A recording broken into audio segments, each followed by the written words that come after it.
Back to the Extreme Hangout at COP27. We have got a fantastic panel here for you. We are talking about one of the things that I think is very possibly not a magic bullet. There aren't any magic bullets out there, and we have to come together in so many different ways. But law and using the legal system for an unbelievably healthy and positive way. I mean, I can't think of anything that represents that better than stopping ecocide. And these panelists are here to discuss this today. So I'm going to leap off the stage fast and hand over to Lily, who's going to introduce everybody. And we're going to explore what all of this means. Thank you so much for coming today.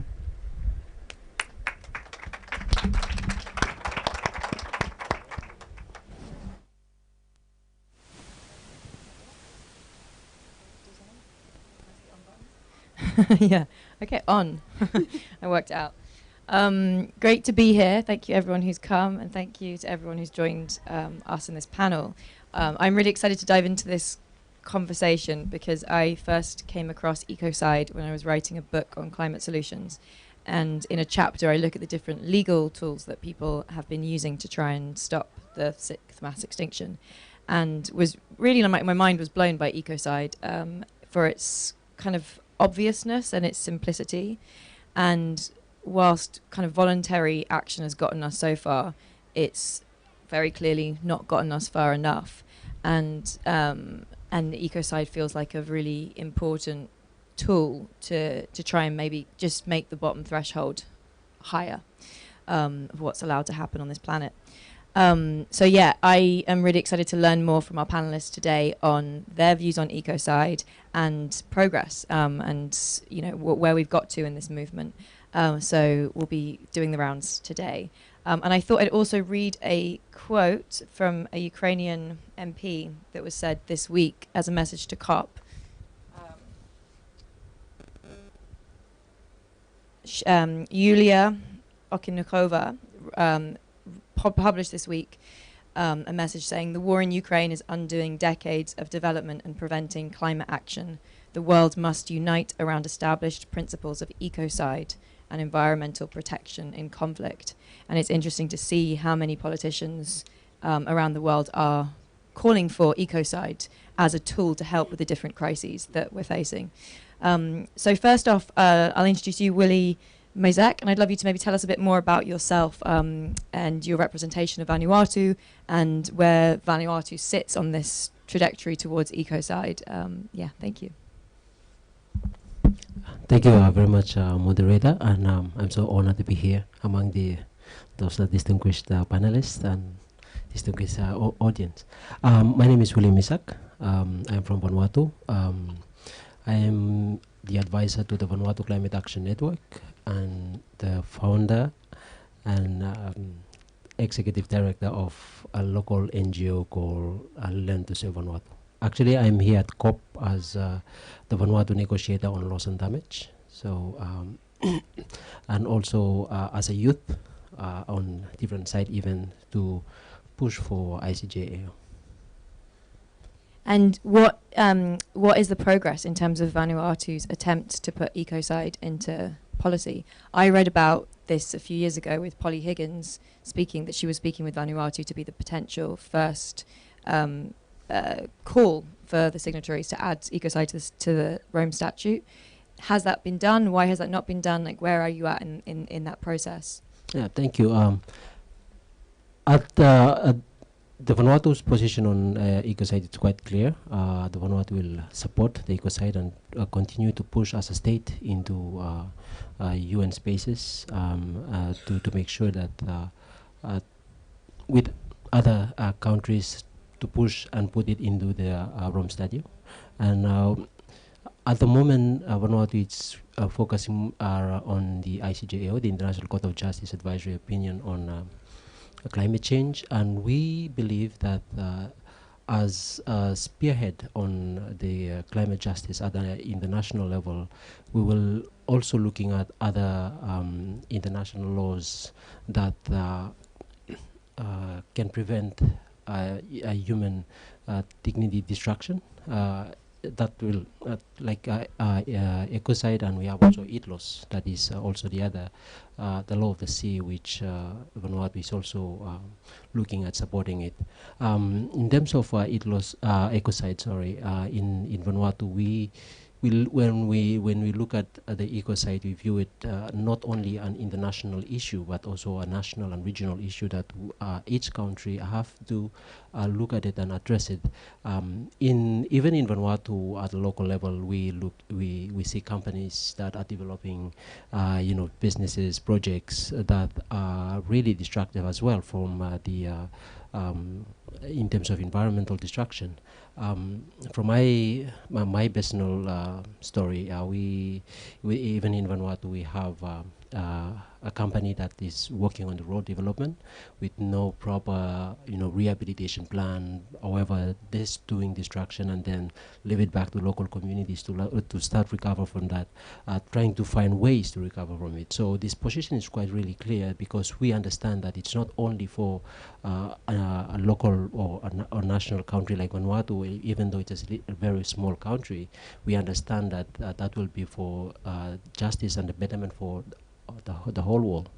And what we've seen that in that pushing forward for the Ecocide, we have a very good example where we're looking at we learn from the International Court of Justice advisory opinion, how it push not only within the political sphere but also beyond the political sphere, is how the young people also contributing on that as one of the very proactive group that are leading.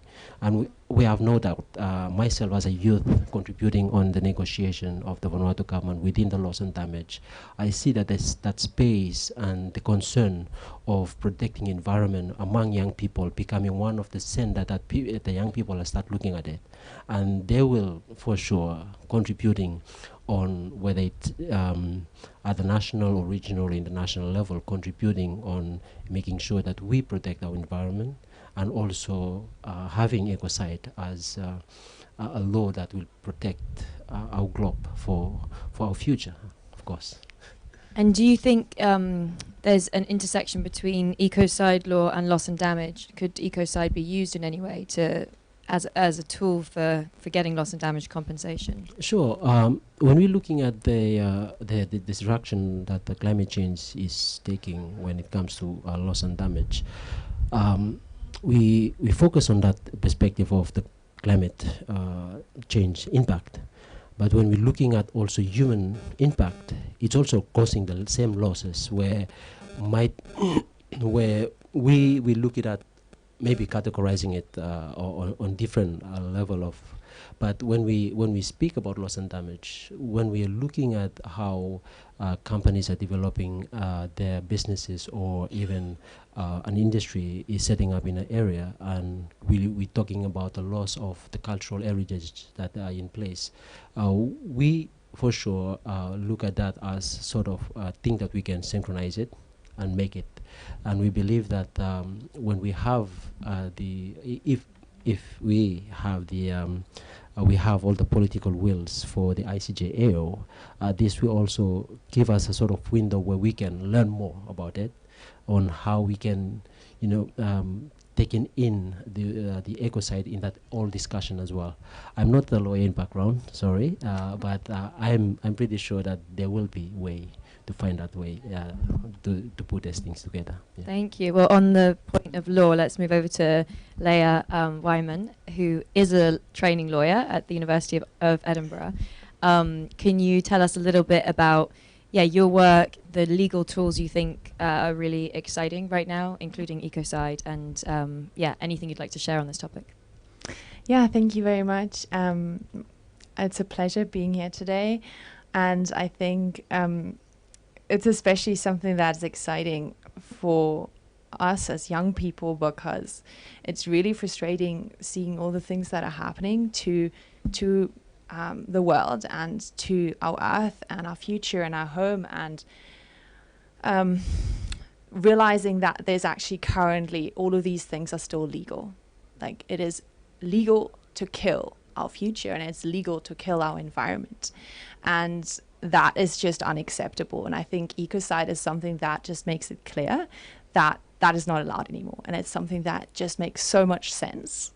And I studying global environment climate change law last year in Edinburgh, and that was one of the first things that really sprung out to me. That gives me hope within the legal sphere, and using law as a tool to create new moral parameters, and create a deterrence at an international level that holds actors accountable that are committing ecocides, especially because yes, we have national laws, and some countries have stronger environmental national laws than others. But at an international level, let's say a company isn't allowed to do certain activity in one country, it can go to another country. And I think that's why looking at ecocide at an international level is so important, because we need to set those parameters that just make it immoral across the globe, so that it's not just moved, and an activity that is harmful to the planet isn't just moved to another part of the country. And I think that's something very exciting, and I think it's so amazing to be part also of Youth for Ecocide, to see that movement grow, and to see so many people, young people, take this forward. And I think it's really powerful, because that way we have we're putting pressure, and we saw this in Stockholm. We're still seeing this now, I think at COP as well. It's coming into youth policy papers. It's being discussed at levels, and people at all levels sort of are bringing this forward and saying, we want something that can safeguard our future and can safeguard our planet and keep us within planetary boundaries. And do you think, I mean, there's clearly a rising appetite for ecocide in environmental circles. I mean, I think it's very, very clear it's become a bigger and bigger conversation, and increasingly politicians, as I mentioned at the beginning. I'm curious if you have a sense of the legal world's response to this movement, and if there is a growing kind of appetite amongst lawyers to develop better environmental protection frameworks through the law. Yes, I think definitely it's a term that has become, just people know about it. I think especially with the definition, the legal definition that was put forward by an independent expert panel last year in 2021.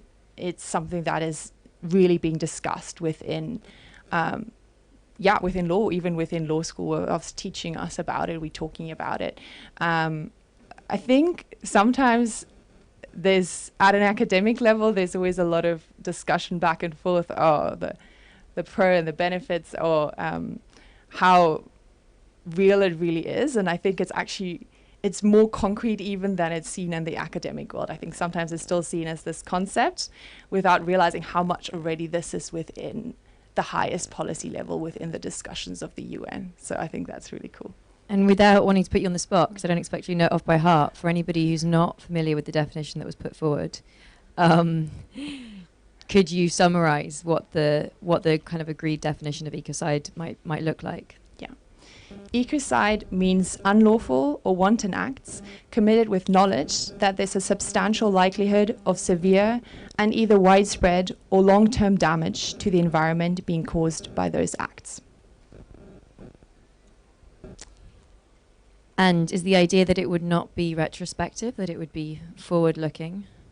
Yeah. Yeah, interesting. Okay, we'll circle back to this later in the conversation, some of the barriers to being implemented. Thank you. I'll move now to Dani Kayla, an Indigenous artist, and with quite an amazing journey, including you're going to go to the Antarctic, from what I can see, or you've been to the Antarctic. Can you tell us a little bit more about that and how Ecocide feeds into your work? Tanse Kapewawa Sakni Sigasun Nianahea Square Tante Koakatusicochinia. So hello and how are you? My name is Comes Lightning and my English name is Dani Keeler. I'm a Plains Cree woman from Coactus First Nations on Treaty 4 territory in the country known as Canada. I am an Indigenous artist. I am the manager of 7Gen, an Indigenous youth-led organization aimed at sustainability and creating renewable energy projects for sustainability in their home communities. And I am also the auntie of Antarctica. So I was the first First Nations person from Canada to be a participant of the 2041 Foundation and the first First Nations person to step foot on the continent. So that is who I am and the work that I do with 7Gen. I'll start with like 7Gen, where we got our name is this ideology, indigenous ideology, and it started 7 generations ago. So our elders had this prophecy, and that it was going to be, in the next 7 generations to come, it will be the 7th generation that puts forth a new action plan and will change the world for the better for everybody. And I am part of the 7th generation, so is my entire team and, you know, the generation right now. And we are all we are all youth. So youth perspective is so important in these spaces because we're the ones that are going to be having the innovative ideas and all of that stuff to create sustainable solutions. And one of our biggest commodity that we have is traditional ecological knowledge. And so how this all relates to Ecocide is in order to create policies within governments and with structure, you have to understand the land. And one of the biggest things that you need to do is create partnerships with indigenous people all across the world, because there's so much traditional ecological knowledge that we share that is critical to the preservation of Mother Earth. So they know different water streams. For agriculture, they know where to plant the foods. They like the importance of water, the intersection of land, water, and people, biodiversity, how ecosystems run. And this is all ancestral knowledge. This isn't just something that they observed like scientists and then made hypothesis and all that stuff. It's something that we live and breathe. It's embedded within our DNA. And so it's so important to have indigenous people in these conversations in law. So where I'm from in Canada, I have a really good friend. She just became 3rd vice chief of FSIN. I forget what FSIN stands for. But yeah, she is the 3rd vice chief, and she's also an indigenous lawyer. I went to university with her. And she is working with people in New Zealand because in New Zealand, they actually made water rights. So Mother Earth is a living, breathing being. She is our mother. She is the mother to everybody here. And she's not just a dead thing that we just live on. That she is the reason why our food grows, why we have water, and water is life.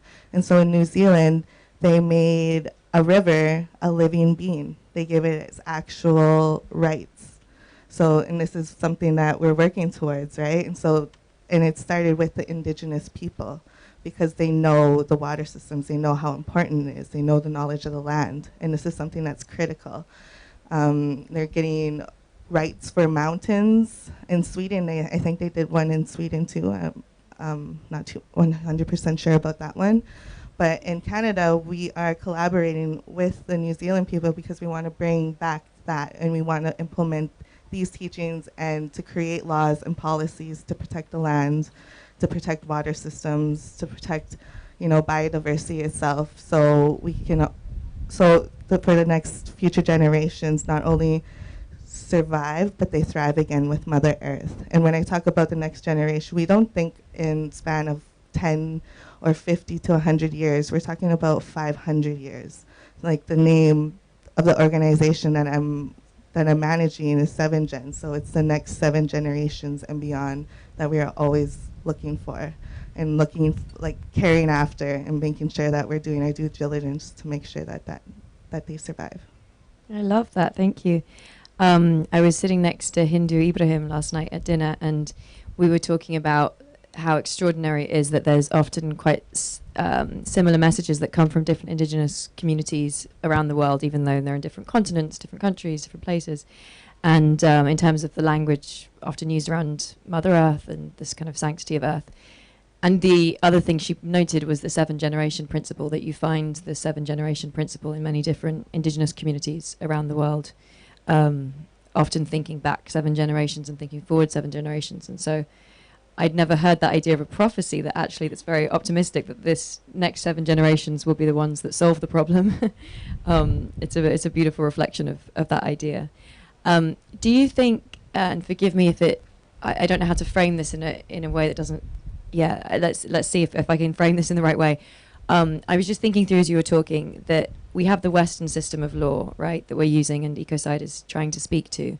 Interestingly, I interviewed Namonte Nemquimno earlier this year, incredible indigenous activist from Ecuador, and she's very, very, very critical of the West and has written some beautiful, damning articles about Western civilization killing our planet. But I asked her, is there anything about the West that you think is positive and that we should kind of aspire to look after and keep? And it was interesting, her response. She said the law, that she feels like our legal systems are, if used properly and if actually followed, really powerful, helpful things. And actually she helped manage a case that used the law to kick an oil company out of her indigenous homeland in Ecuador. And I was thinking as you were speaking that indigenous communities that I've spent time with don't necessarily have a kind of formal legal system in the way that we have it in the West. With so much complexity, but there is sort of a softer legal system there in the sense of like common laws, that principles, rules that the communities abide by. And so do you think that, at least in the community that you come from and represent, there is a Ecocide as a kind of formal Western law actually speaks to a kind of unwritten but known law that is already present in indigenous communities such as your own? Yeah, so with us, with our law system, like indigenous people, it's totally different than the Western way of doing things. But what I believe, so it's not probable that, Western society or Western ways of thinking and all that stuff are just gonna poof, disappear, right? That's not gonna happen. So what I believe is that we have to merge Western ways of thinking, Western science specifically, with traditional ecological knowledge and merging the two. And this is the step forward and one of the biggest puzzle pieces of how we can actually contribute to sustainable solutions and get into the conversations and start collaborating and making meaningful relationships with other people, because it's going to take a village, it's going to take the entire world. It's going to take collaboration. It's going to be working with other nations, other people, other mindsets, other languages, everything. And so that's one of the biggest keys that we have to start doing, and just shifting that mindset of, just monetary gain. We got to start thinking that, Mother Earth is our biggest commodity. She is the reason why we are here. She's our source of life. And if we keep, extracting and abusing her, it's not Mother Earth that, needs saving, because she can save herself. She'll take us out with tsunamis, tornadoes, wildfires. Canada's always burning up every summer. And climate change, it's us. We need to save ourselves, and we need to connect with each other, with ourselves, so we can reconnect with Mother Earth and, create those sustainable solutions so we all can be together, and live. Thank you. And when you say you see your indigenous legal system as being very different, can you explain that, elaborate a little bit further? In what ways? So it's not in the jurisdictions of Canada, so to speak. With us, it's more about forgiveness. It's about teachings. It's way different than, structured documents, policies, and all that stuff, because we come from an oral tradition, and a lot of our teachings come from storytelling. So when you get in trouble, in your tribe or wherever you're from in your community, then you talk to the elders, and then the elders are very it's they say riddles, but in their storytelling, but it has a meaning to it and it has a purpose. And then along your life, and when you finally figure out what that riddle meant, then that's how you get forgiveness, I guess, but how you realize the wrongdoings that you did, or there's just different things like that. It's not the way that the Western world is at all.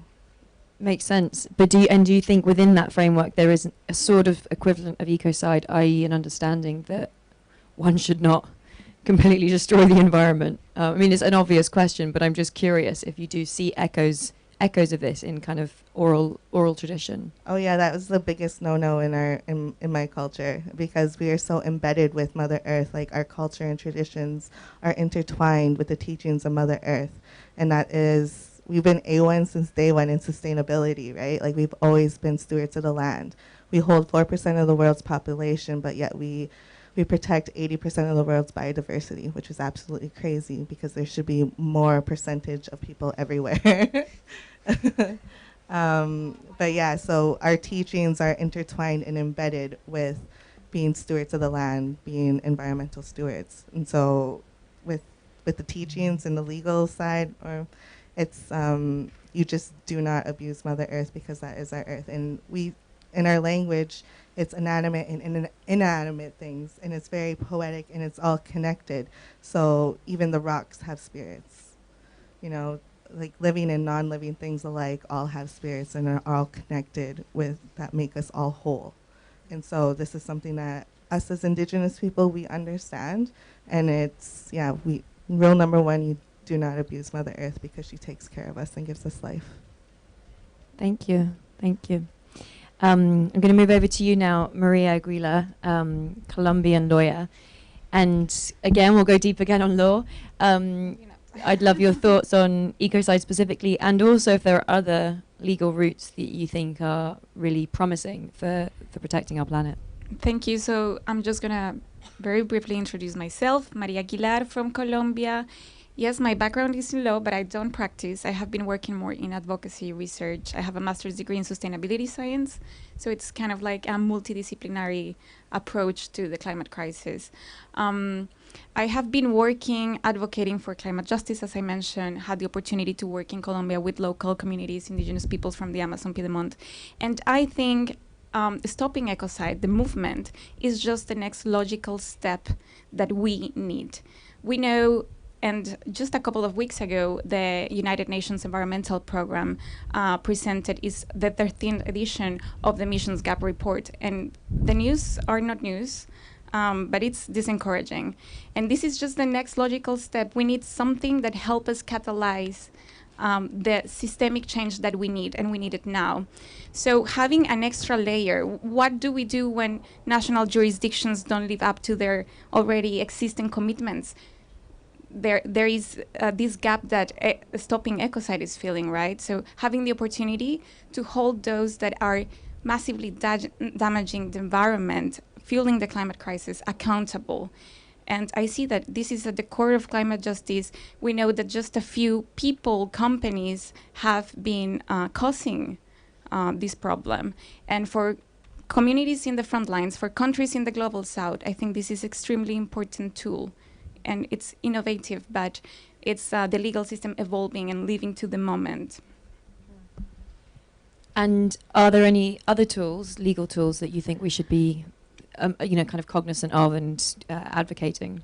Yes, I think it of course is linked to human rights, right? So climate action needs to have a human rights-based approach. When we talk about advancing climate action, we're talking about strengthening indigenous people's rights. We're talking about having the opportunity to, as I mentioned, hold those that are polluting our water, fueling the fires in the Amazon accountable. And so I think this is a legal tool that we need. I think it's going to happen. It will take some time. But if we think about it, maybe, Jojo, you can talk about a bit of the history of how the International Criminal Court functions and whatever. But yeah, it's the world is changing. It's moving. And in loss and damage, I think this is a great tool, right? Because it gives the opportunity of frontline communities as well to ask for reparations economically, but also symbolically, if this comes to play someday. So definitely. Yeah, I'm not sure if any of you missed it, but yesterday, I think it was yesterday, the Prime Minister of Barbados, Mia Mottley, has called for 10% of oil and gas companies' profits from to be funding loss and damage, which this year alone would result in nearly $50 billion.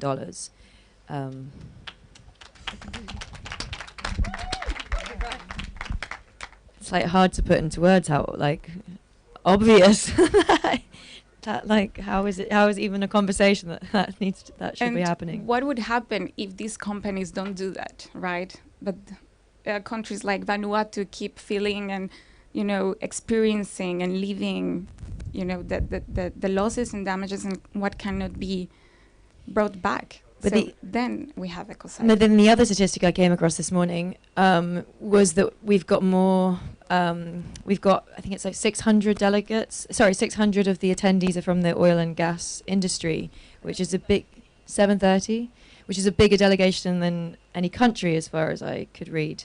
So how? Maybe over to you now, Jojo. Like, what is stopping us doing this? If it seems to be so clear, you've got many studies that show majority support for significant climate action around the world. You've got people taking to the streets and getting arrested and going on hunger strikes because they're just listening to the science. And yet we are going closer and closer to the edge of the abyss, as the UN Secretary General puts it. What are the barriers that have stopped laws like Ecocide and maybe other laws like them coming into place already, and how can we work against those obstacles? This is really interesting. Sorry to introduce, Jojo is the co-founder of Ecocide. She co-founded it with the late Polly Higgins. Woo! I'll just quick correction there, co-founder of Stop Ecocide. Oh yeah. what we don't want is Ecocide, right? So this is about Ecocide law and stopping Ecocide. It's a really interesting question, and interestingly, we often get asked this by journalists and moderators and so on. What are the obstacles? I have to say, the biggest obstacle is information. Because when it comes down to it, we have yet to encounter anybody one-to-one who thinks this is a bad idea. You saw how brief the core definition is that came out last year from this legal panel. It fits on the back of a business card, which is actually a fantastic advantage if you're dealing with politicians, because they never want to read a 20-page report. As I say, it's very hard to hear that definition and say, well, no, that shouldn't be a crime. No one's going to do it. And we're actually already at a point where governments would be embarrassed to say we don't want to do this. But a lot of them still don't even know about it. And 3 years ago, literally, this was not a conversation at all at the diplomatic level. Now there are at least 25 countries which are members of the International Criminal Court, which have discussion of criminalizing ecocide on public record, either at parliament level or government level or both. So this is a very, very fast-growing conversation. So, I would say that literally the main obstacle to this is simply people's awareness of its possibility and what it can do. And I think part of that is also to do with a misconception around perhaps misconceptions around criminal law and around what it can do, because it tends to be thought of as an area of law that is made up of sticks. It's what you use to punish people with. It's where you put the boundaries. That is really important. Of course, that's what this does. Is it puts in place an outer boundary. And one of the things that I found fascinating over the last few days in the various panels and discussions that I've been in is so many people saying, but there are laws, but they're not being followed and they're not being enforced. There's actually a huge body of environmental law in the world, but it's not well enforced at all. And that comes down, again, this is all binds together. It's fascinating because that really comes down to what Danny was talking about, which is about connection to the planet. We don't have a strong sense of actually being part of nature. We've spent 500 years, more, actually thousands of years probably in the Western thinking tradition, of kind of becoming separate from nature and thinking of ourselves as lords and masters of nature, of separating spirit from body or separating reason from nature. These kind of dualisms that run all the way through that mean that we don't take environmental law as seriously as we do other kinds of law. So we don't take, so in a sense, there's one of your barriers. It's that understanding. So again, it's the information, the understanding. And so putting in place an international level crime that says the worst harms to nature are as bad as the worst harms to people, what you're doing is you're actually putting a kind of foundational piece in place that shores up all of that existing law, and that basically says, okay, you may think you're just in breach of a regulation and so nobody's going to notice, but hey, if you're actually creating a level of severe or widespread or long-term harm, now that actually lifts it to the level of an international crime, and that's like a moment where people go, whoa, hold on a minute, this is my personal freedom on the line. But of course, if you're a corporate officer, it's not just your personal freedom, it's your reputation, it's your job reputation, but it's also the reputation of your company. And that matters hugely because that's what your stock value depends upon. And so, there's a huge kind of deterrent potential there. And that comes back to this slight misconception about criminal law, because actually, what is criminal law there for? It's actually there to protect. yes, it's capable of punishing, which is one of the reasons it, it has that enforceability. But it's there to prevent the crimes from happening. Murder is a crime so that we don't kill each other, right? And that's the whole kind of inspiration around it, I guess, is that it creates this level of protection, but also that it actually gives us an ability, and this is what you were saying, Lily, just now, about how come we're not moving faster? We all know what's happening. We all know why it's happening. But it's like everybody's a bit stumped as to how it can happen. And perhaps this framework can do something towards actually steering the thinking and the funds as well in a new direction. Thank you. I'm wondering about additional obstacles from the fossil fuel lobbyists and also from specific countries, bearing in mind that based on my memory of, and you can correct me if I'm wrong, of researching this, that when the Rome Statute was originally drafted, ecocide was actually apparently in there alongside genocide and the other international crimes we're aware of, and that it was only a handful of countries that removed ecocide from that. So maybe could you speak a little bit to that history, and if we have the same threats today, that there will be a handful of companies and countries lobbying quite hard to ensure that this doesn't go through? There is certainly that in the history. I mean, actually, one of the things that inspired Polly Higgins to get into sort of the advocacy of the criminal law side was the discovery that the drafting of the Rome Statute, which is the governing document of the International Criminal Court, and it's the one that that lists war crimes, genocide, crimes against humanity. When it was being drafted, there was a clause that would have addressed severe environmental harm, and it didn't make it to the final cut. And there were certain countries that stood in the way. There was never a vote as such, but it sort of got quietly dropped. And we do know that the UK, the US, France and the Netherlands were all involved in that, and Brazil at one point also raised an objection. Very interesting that those are all oil countries, and also at the time were also exploring nuclear. So that gives some explanation as to perhaps why it didn't reach the statute. And actually it's worth maybe pausing a moment to think about what world we might be in now had it reached the statute 20 years ago when the International Criminal Court opened its doors. We could well be in a very, very different and much more positive situation. But we do believe there is a real difference in what's happening now. Yes, there may well be fossil fuel lobbyists behind closed doors trying to make sure this doesn't happen. But you know what? They're never going to say it publicly. Why? Because they've spent 20 years greenwashing, spending billions of dollars on that. As soon as they publicly say this shouldn't be a law, that trashes everything they've done. So they're not going to do that. They're going to keep it very quiet. And in the same way, I mean, a few years ago, it would have perhaps been more controversial, but I believe that we're already at the point where governments, even quite conservative politicians now, are saying to us, we know this is coming, we just don't know when. Of course, subtext is we're not sure we're ready. But, the fact is that there is an inevitability about this. And we see ourselves really as just accelerating the inevitable, because sooner or later we're going to have to put something in place that prevents us from, shooting holes in the boat that we're in, right, all of us. And of course, it's no good pointing a finger and saying, well, you're the one making the hole in the boat. It's like, hello. So no government is going to actively come out and say, no, this shouldn't happen, because they're just going to look awful. But what they will do is they might kind of shuffle to the side a bit and go, oh, well, we don't know if we're ready, or maybe we should look at something else. But that's another reason why this whole discussion is best held in the public space, because that's where it's very difficult to oppose. So although there may well be objectors, it's very hard for them to be public with it, which really hands over the power to those of us with the voices. And that is obviously a conversation that is expanding as rapidly as possible, and we're pushing that as fast as we can. And in terms of the opportunity for putting this into action, I know a few years ago, as I mentioned, Vanuatu was being talked about as potentially the first country to table it so that there would be a vote.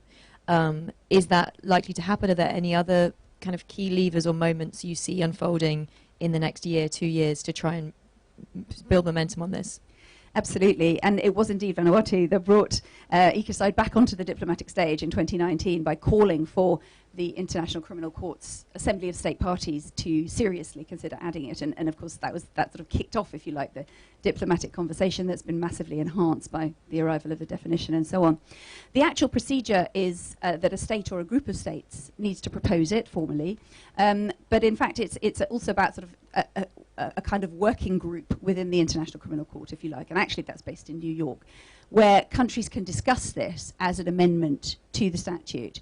And it requires at least 2/3, ultimately, of the member states to agree in order for it to go forward.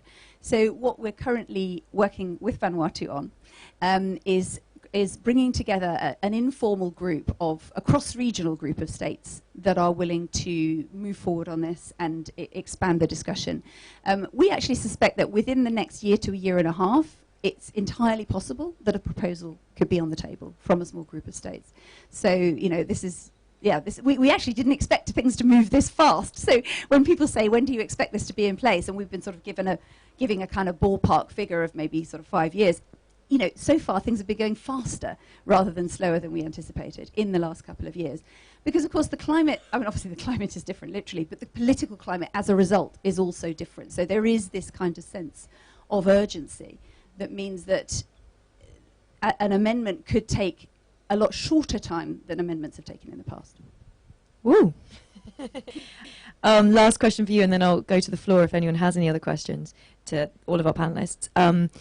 So say, you know, in the next year to 2 years, the proposal's made, and I don't know how long it would take, but, you know, say in a wonderful world, in the next few years it becomes an international crime and is accepted as such. Curious question, how much do you believe in then, once Ecocide is established as an international crime, the International Criminal Court's ability to actually use it against particularly Western countries? This is a very good question, and the International Criminal Court has been criticised for almost being a sort of neo-colonial institution in and of itself. It's done very few prosecutions, mostly of African nationals and so on. So, hence the question. Yeah, exactly. So these are, you know, most of the criticisms of the ICC are probably justified. However, it is a unique mechanism. Apart from the fact that the Rome Statute sort of lists the crimes that are generally considered to be the worst crimes, and so obviously from a sort of moral and sort of cultural point of view, it's important to place Ecocide there. But also it has a unique mechanism of complementarity, where effectively it's the only global mechanism that kind of taps into the criminal justice systems of its member states. So if you ratify a crime there, you can enforce it in your own domestic legislation, and often countries will then legislate to match the international crime. And what that means is that Ecocide could be prosecuted in any ratifying jurisdiction. So people often think that the ICC, you know, a prosecution would have to be taken at the ICC. And if you're a war criminal, that may end up being the case because your own country's not going to prosecute you. But with Ecocide, because it's largely a corporate crime, it could actually potentially be prosecuted anywhere that it's happening that is a ratifying state, or anywhere that has a link to where it's happening that is a ratifying state. And some states even use what's called universal jurisdiction or universal competence. And Belgium's an interesting case actually in this context, and Belgium is very exciting in this context as well, because just a few days ago their government has put forward a bill to criminalise ecocide. So this is the first European country to do this and to make it a standalone crime, or they will be doing, and the definition is quite similar to the international one. So I think we need a little hooray at that. Woo! But they have historically used this principle of universal jurisdiction. If they decided to do that, I mean, obviously they have to decide to do it, but if they decided to do it with Ecocide, they could literally arrest anyone going through their territory that they think has committed ecocide. So the breadth of potential prosecution is actually a lot broader than it initially looks like. So there is kind of, quite a wide potential there. And ultimately, it will be individual nations that take the prosecutions. But by going for the international level, firstly, we're underscoring the importance. But secondly, we're also acknowledging that biggest environmental damage is committed by transnational corporations, that have this ability, as Leah was saying, to sort of move across borders. But also that by legislating at that level, what people ratify nationally will be in keeping and will be coherent. Because if we were to go nation by nation by nation, we could be here for the next 50 years and have about as many different definitions as you like. But by going for the international level and by having this definition that's so internationally credible, we're actually creating a kind of coherence within the movement and amongst those politicians who are talking about it. Amazing answer. Thank you. I'm so happy to hear that. All right, so thank you all so much. I'm going to open to the floor. If anyone has questions, please raise your hand.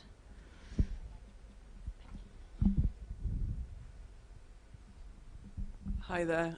First of all, I just want to say how amazing it is to see the progress on Stop Ecocide and what a fantastic job you're doing. It really is completely incredible. So thank you. Thank you. I guess I'm interested in the power of civil action, civil society as well. And I notice that in some protests now, in some of the street demonstrations, that people are carrying signs for Stop Ecocide. So my first question is, what do you think about the power of people to actually push this forward amongst governments? And can we make this Stop Ecocide kind of campaign theme almost part of what people are talking about on their signs as they're protesting to help with that? And then secondly, my other question is around the lawyers. I mean, we just don't have enough environmental lawyers training, I don't think. And how do we address that problem so we can really help skill up young people, but also people wanting to retrain as environmental lawyers? So is that something also that's perhaps an opportunity that would help to push the movement? So over to whoever. Yeah, thank you very much for the question, the questions. Firstly, as an activist, I mean, it's really exciting sort of having these discussions on the street and also seeing more people sort of recognize what it is, and just carrying that banner, I think, is really powerful, because you start these conversations with people, and like we said, like Jojo said earlier, some of the biggest problems is around knowledge, and it's around people maybe not really knowing what does ecocide really mean. What does it mean from a legal perspective? Is it something that is actually that can be enforced? So I think there's so much everyone can do in bringing this forward, and I think this is where it comes out as a call to audience and everyone like listening to this, to really step onto this wagon and help spread the message and help bring it out there, whether that is in the streets, whether that is through talking to people, whether that is at a company level or wherever your workplace or voice is. I think there's room for everyone, and I think that's also exciting within Stop Ecocide, having these different initiatives of like Artists for Ecocide or whatever it is. You don't have to be a lawyer in order to promote Stop Ecocide and in order to help this become a reality, and we really do need everyone on board and need to spread it globally. And I think secondly, around lawyers, I think it's interesting because studying specifically environmental law, I think it's almost within every sector within society that we need to bring environmentalism in. And I think actually universities have a big role to play in this, in making sure that environmental law isn't just in the environmental law courses, it's in every single course. And the same goes for any other subject. And I think that's the most powerful thing that within education that can happen, to bring sustainability, to bring ecocide and the knowledge around that into the education system, not just as a separate subject if you study biology or geography or whatever, but into every sphere. Because at the end of the day, for our future, we all need to know what these concepts mean. This is about, like, it touches all of our lives. Whatever anyone ends up doing, whether that's on the creative sphere, legal sphere, in medicine, all of this touches upon our planetary health and upon ecocide.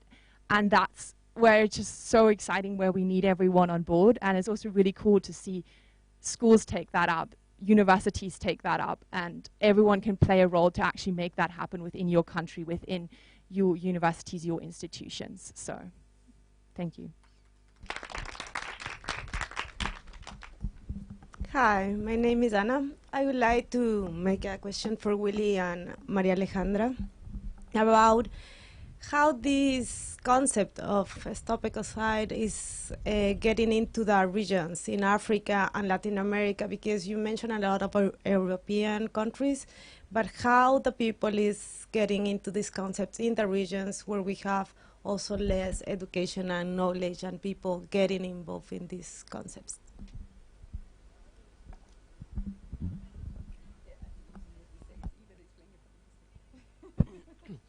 Thank you. I think one of the things that how the concept is getting into the community for Vanuatu,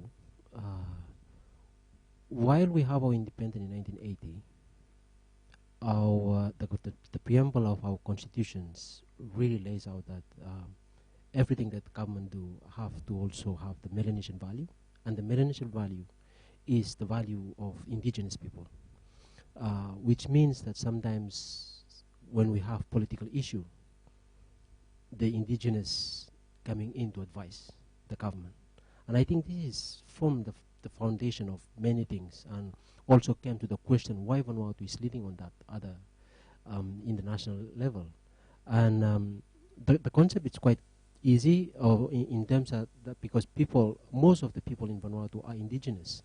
So sometimes when we look at the definition of indigenous, we find ourselves lost in that, because we are mostly indigenous people across the country, and the government the government depends on the advice from the indigenous people to advance. From that, it's really clear when we see big companies coming in, and as my colleague here mentioned, of course we just see it happening, and this is where something comes out and people start questioning about this and that, and if there is a law preventing this at the national level and so on. And I think one of the other thing is that it's because Vanuatu has only 300,000 people, a very small number of people, and anything's happen, we making sure that the information are spreading in every level, so that everyone are aware of what is happening. And this is something that we see that awareness or advocacy around anything that we have. For example, the ICJAO, when the Vanuatu government announced it in 2019 that it will start looking at the legal avenue for climate change, 2 months later, almost many people in Vanuatu, because they see the impact of climate change, they've been asking questions about it. And when they heard about it, they give their support to the government. And even indigenous people, they say that this is a right way to go.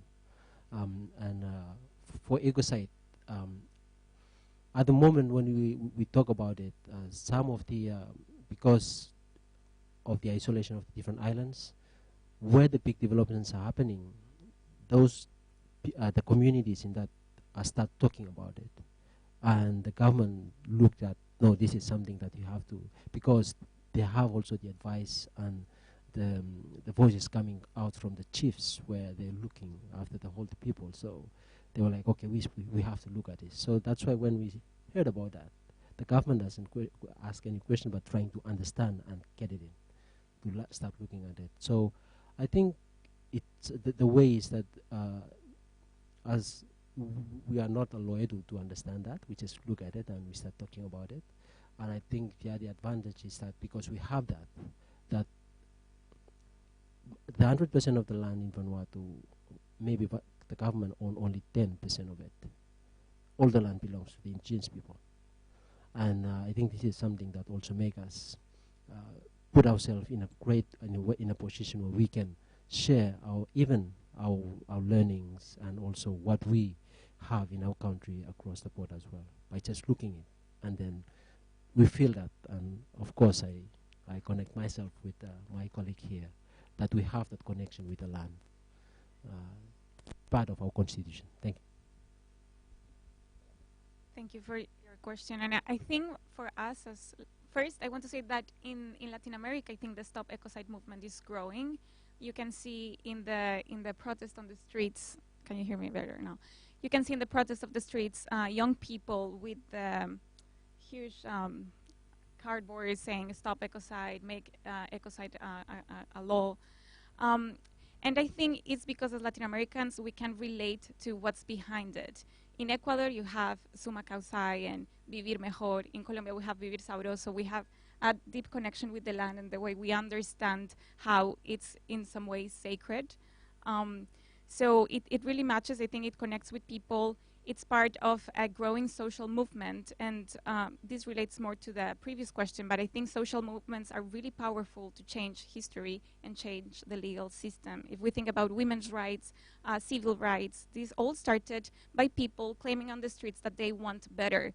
So I think it's not in our DNA as Latin Americans, but I feel like it's growing, and it will be continuously growing. And now in Colombia we have a really progressive government, with Gustavo Petro and Francia Marquez. They say Colombia is world power for life.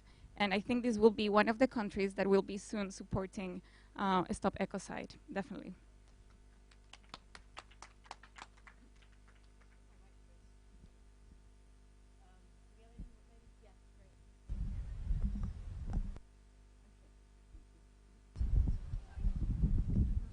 Hello.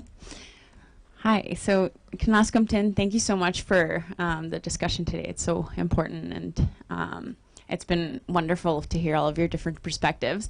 My name is Jordan. I'm friends with actually Danny here on stage. And I'm from Canada. I'm First Nations, and I'm also Métis.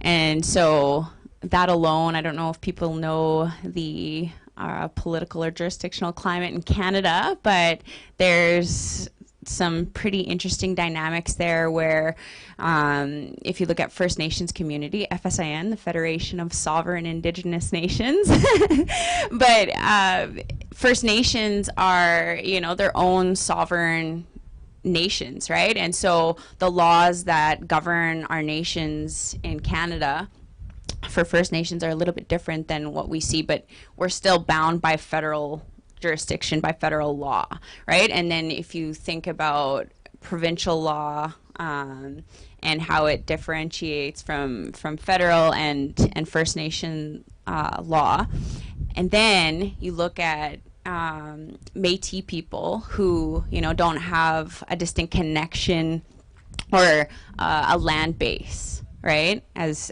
told to us by the government, we don't have a land base, so therefore our right and duty to protect the land is a little bit unclear, they say, right? That's not how we see it, but that's kind of how it's recognized by the government. And so my question to you is in terms of Ecocide, when we have these different jurisdictional issues, and in Canada, for example, we have things like Bill C-69, which is supposed to protect our land from further development for uranium mining, different types of exploration, right?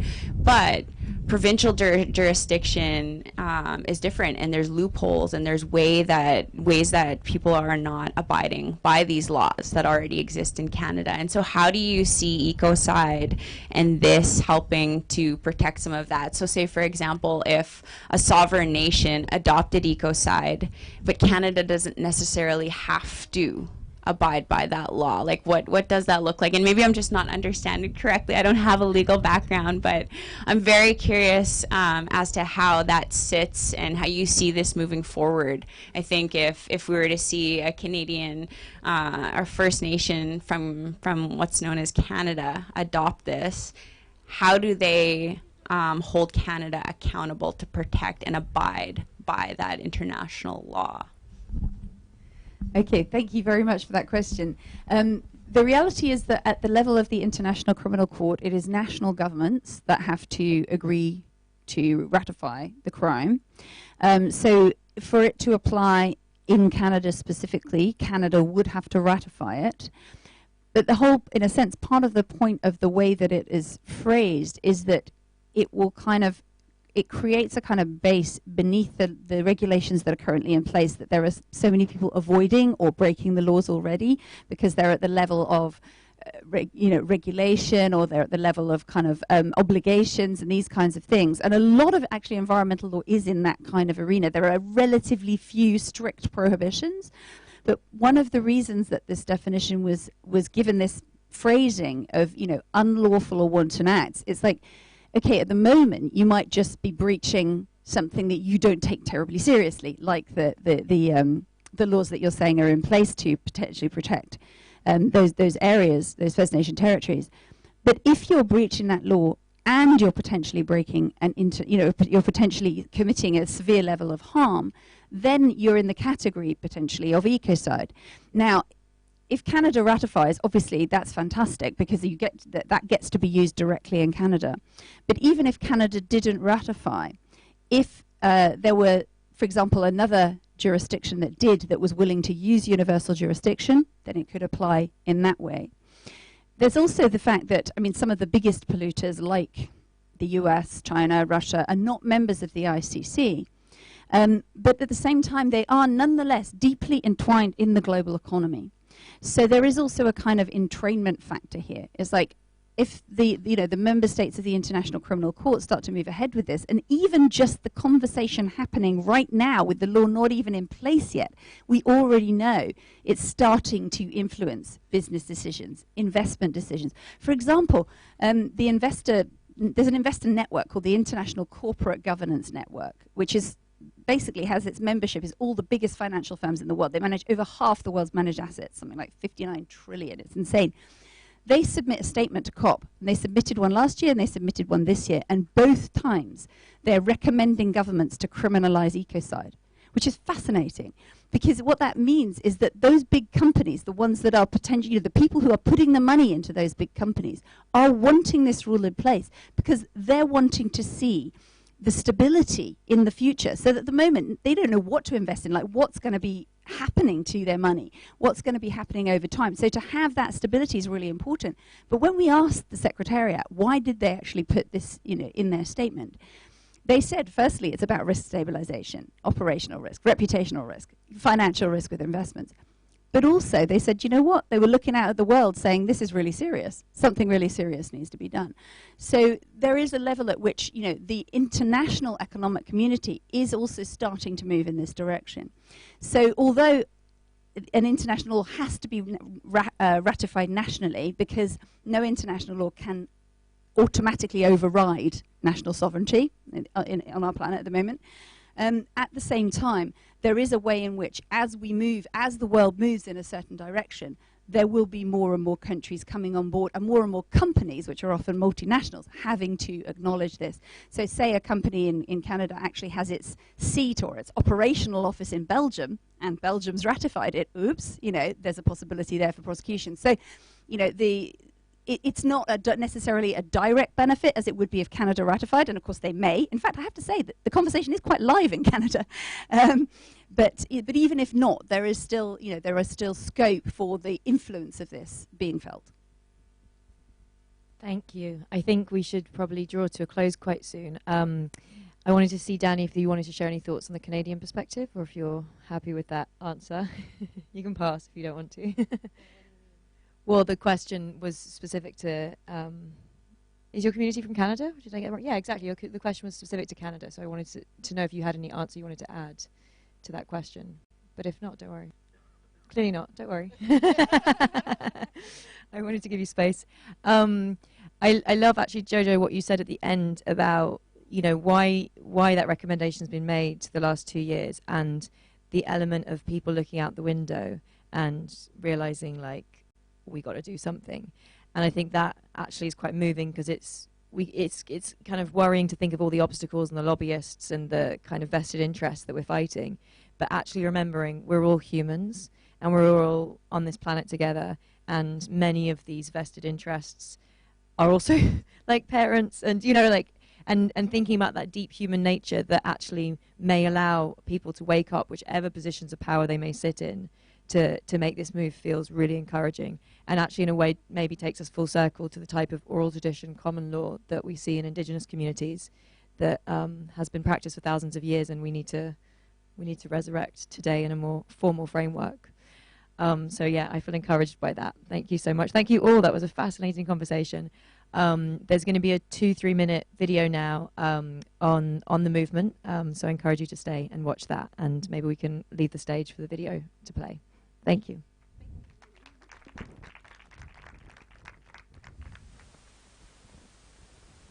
The climate and ecological emergencies have been produced by decades of environmental neglect, harm, and reckless profit-making.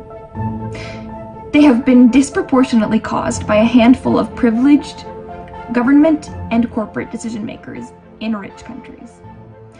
And they have been perpetrated without accountability. Young people all around the world are saying that enough is enough.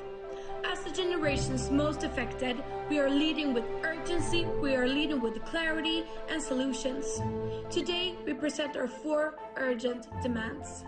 First, we call governments to recognize ecocide, massive environmental destruction, as a crime under the Rome Statute of the International Criminal Court.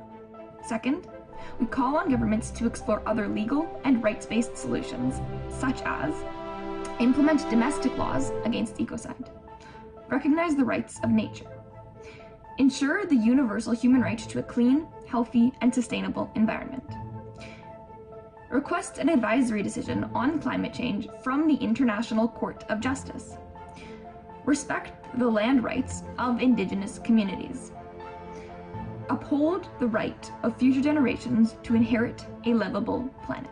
Third, we call on businesses, civil society organizations, and individuals to center the demands of youth when taking environmental action.